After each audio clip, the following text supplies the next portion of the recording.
রমজান মাসের রোজা সংক্রান্ত মুসলমান আমাদের দেশে কিছু কিছু আপনার রমজান মাসে কিছুটা মিস্টেক করা হয়।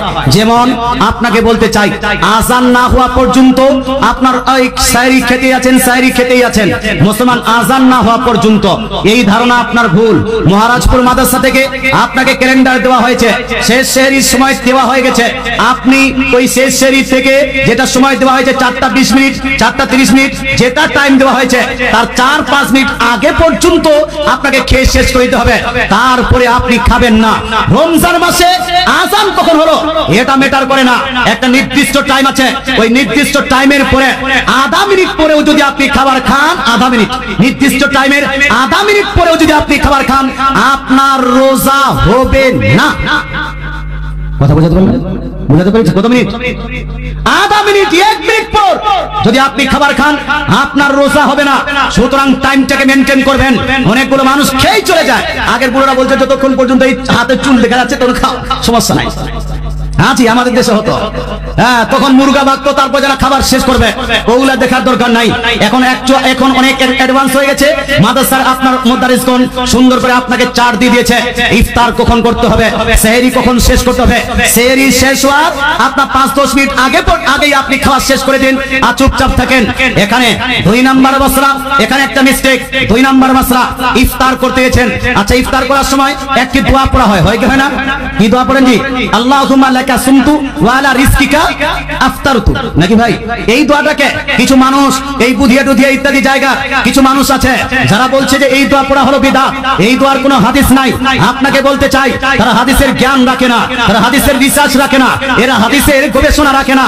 এই হাদিসটি বহু ইমামের আপনার তাহকিক অনুযায়ী হাসান সনদে বর্ণিত। জোরে বলেন সুবহানাল্লাহ। কি সনদে ভাই? হাসান সনদে বর্ণিত।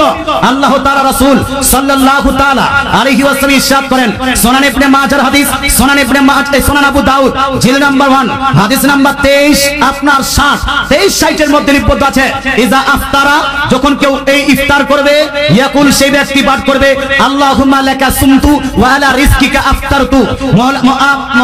নবী করিম সাল্লাল্লাহু আলাইহি ওয়াসাল্লাম ইরশাদ করেন, যেই ব্যক্তি ইফতার করবে, ইফতার করার সময় এই দোয়াটি পাঠ করবে। আলহামদুলিল্লাহ, আমার একটি বই ফাজাইল মাহে রমজান দালাইল ও মাসাইল ও দালাইল, এখানে উল্লেখ করে দিয়েছে অনেকগুলো মাসলা দিয়ে, অনেকগুলো তাহকিক দিয়ে উল্লেখ করে দিয়েছে এই দোয়া পাঠ করা যাবে, এটাকে বিদআত বলা যাবে না। কিন্তু আমার যেটা বলতে চাচ্ছিলাম সেটা হলো এই, আচ্ছা আপনারা দোয়া কখন পড়েন? ইফতারের আগে না পড়ে? আগে পড়েন না?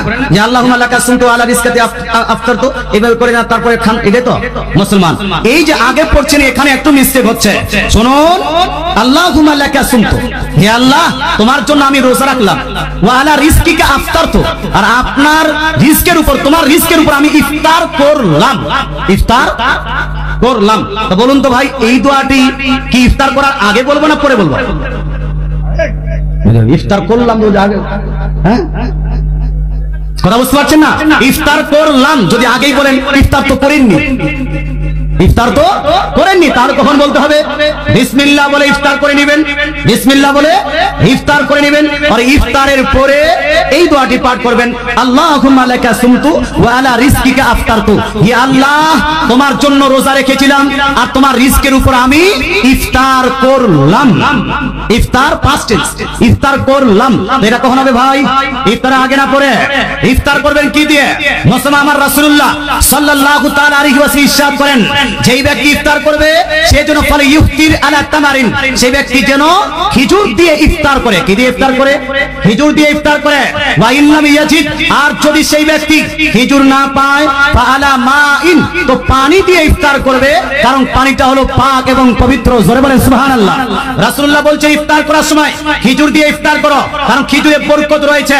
আর যদি খেজুর না থাকে তাহলে পানি দিয়ে ইফতার করো, কারণ পানিতে কি রয়েছে? পাকি রয়েছে। মুসলমান, অন্য জিনিস দিয়ে কেউ যদি ইফতার করে, অন্য জিনিস দিয়ে কেউ যদি ইফতার করে, ইফতার হবে না? হবে না? ইফতার তো হয়ে যাবে, তবে সব থেকে উত্তম যেটা